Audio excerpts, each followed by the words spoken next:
ఈరోజు కదిరి నియోజకవర్గంలో Telugu Desam party, Janasena party, BJP party ఉమ్మడి అభ్యర్థిగా కందికుంట వెంకటప్రసాద్ గారు నిలబడ్డారు. కాబట్టి ఆయనకు మద్దతుగా మేము జనసేన పార్టీ తరఫున ఈరోజు 17వ వార్డు అయినటువంటి ఇక్కడ గెజ్జలరెడ్డిపల్లి రామిరెడ్డి కాలనీలో మేము ప్రచారం నిర్వహిస్తున్నాం. ఇక్కడ చూసుకున్నట్లయితే గత 5 సంవత్సరాల నుంచి ఎటువంటి రోడ్లు కానీ కాలువలు కానీ ఇక్కడ వేసిన సందర్భాలే లేవు. కాబట్టి స్థానికంగా సమస్యలు చాలా ఉన్నాయి. ఈ వార్డులోనే తాగునీరు రాక చాలాసార్లు చాలా ఇబ్బందులు పడ్డారు.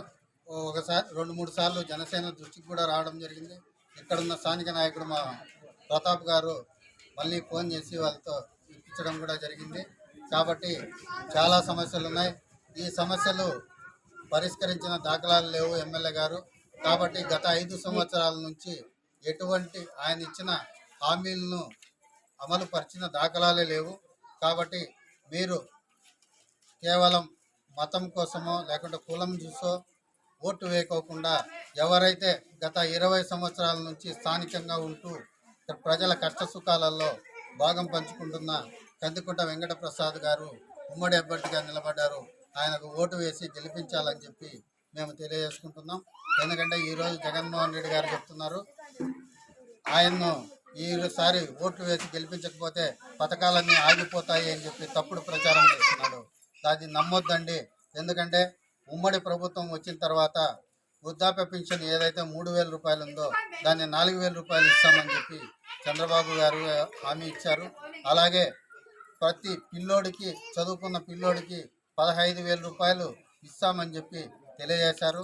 అలాగే 3 సిలిండర్లు, వంట గ్యాస్ సిలిండర్లు ఫ్రీగా ఇస్తామని చెప్పి మేనిఫెస్టోలో కూడా సూపర్ 6 పథకాల్లో పెట్టారు. అలాగే ఉచితంగా మహిళలకు బస్సుల్లో ఫ్రీ అని చెప్పేసి చెప్పారు.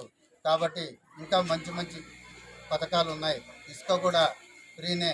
ఎందుకంటే గతంలో చూసినట్లున్నాం, ఈ ప్రాంతంలో ఎక్కువ భవన నిర్మాణ కార్మికులు ఉన్నారు. వాళ్ళు ఇసుక దొరక్క, పనులు లేక ఎంత ఇబ్బందులు పడ్డారో మీరు ఒక్కసారి దృష్టిలో పెట్టుకోవాలా. ఎందుకంటే ఈ ప్రభుత్వం వచ్చిన తర్వాత భవన నిర్మాణ కార్మికులు చాలా ఇబ్బందులు పడ్డారు, వాళ్ళకి పనులు లేక, ఇసుక దొరక్క. కాబట్టి మీరు ఇవన్నీ మార్చాలి.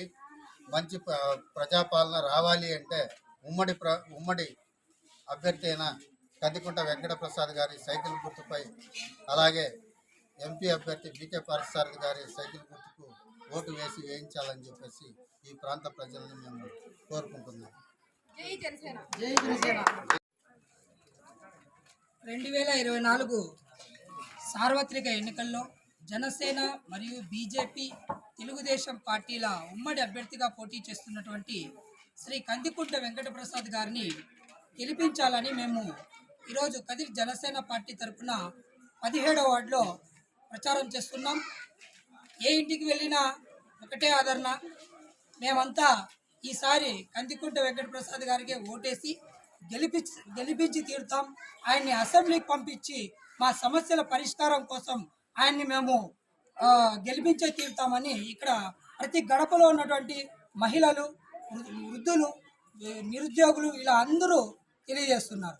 ఎందుకంటే ఈ జగన్మోహన్ రెడ్డి అధికారంలోకి వచ్చిన తర్వాత జాబ్ క్యాలెండర్ పేరుతో నిరుద్యోగులకి ఉద్యోగాల కల్పన లేకుండా మెగా డిఎస్సి అని అభూతమైన కల్పన కల్పించి నేటికి కూడా ఒక మెగా డిఎస్సి అనే పదమే లేకుండా చేసినటువంటి ఈ జగన్మోహన్ రెడ్డి. ఎందుకంటే ఈ ఏరియాలో మొత్తం కదిరి ప్రాంతం అంటేనే కూలీ పని చేసుకునే వ్యక్తులు. అటువంటి వ్యక్తులు కూలీ నాలి పని చేసుకొని తన బిడ్డల్ని ఉన్నతమైన చదువులు చదివిస్తే ఆ చదువుకు తగినట్టుగా ఉద్యోగాలు రాక నిరుద్యోగులుగా పక్క రాష్ట్రాల్లో వలస వెళ్తున్న క్రమం. అందుకనే ఇటువంటి సమస్యలన్నీ పరిష్కారం కావాలంటే ఈసారి ఖచ్చితంగా జనసేన, బీజేపీ, తెలుగుదేశం అభ్యర్థి అయినటువంటి కందికుంట వెంకటప్రసాద్ గారు వస్తేనే మా సమస్యలు పరిష్కారం అవుతాయని ముక్తఖండంగా తెలియజేస్తున్నారు. ఈసారి ప్రతి ఒక్కరూ, ఎవరైతే కదిరి నియోజకవర్గంలో ఉన్నటువంటి ప్రతి ఒక్కరూ 2 ఎమ్మెల్యే కావచ్చు, ఎంపీ ఓట్లు ఉంటాయి.